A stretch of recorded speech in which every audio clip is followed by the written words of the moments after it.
আসসালামু আলাইকুম বন্ধুরা, কেমন আছেন সবাই? আশা করি আলহামদুলিল্লাহ অনেক ভালো আছেন। আজকে আমরা মিনিম খাবো ইনশাল্লাহ। মালয়েশিয়াতে মিনিমের গাড়ি, এমন হয়তো বা যারা মালয়েশিয়ায় আছেন তারা অনেকেই দেখছেন। ওই যে দেখা যাচ্ছে একটা মিনিমের গাড়ি, এবং আমরা মিনিম খাবো এবং তার সাথে কথা বলবো ইনশাল্লাহ। আমাদের সাথেই থাকুন। অবশ্যই ট্রাফিক আছে, ট্রাফিকের পরে ইনশাল্লাহ আমরা যাবো এখানে। আর এখানে দেখতে পাচ্ছেন একটা বড় ভাই আর আমার ছোটো মামু। ইনশাল্লাহ আমরা কিছুক্ষণের মধ্যেই পৌঁছে যাব। এই তো পৌঁছে গেলে এখানে দেখতে পাচ্ছেন আপনারা জাম্বু বাতু মোরা, মানে জাম্বু বাতু মানে হচ্ছে পেয়ারা। মালয়েশিয়াতে জাম্বু বাতুকে বলা হয় পেয়ারা। যে আমি কথা বললাম, তার সাথে সালাম দিয়েছিলাম।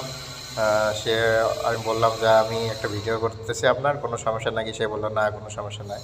এই যে দেখতে পাচ্ছেন আপনার পেয়ারা, এটাকেই বলা হয় জাম্বু বাতু।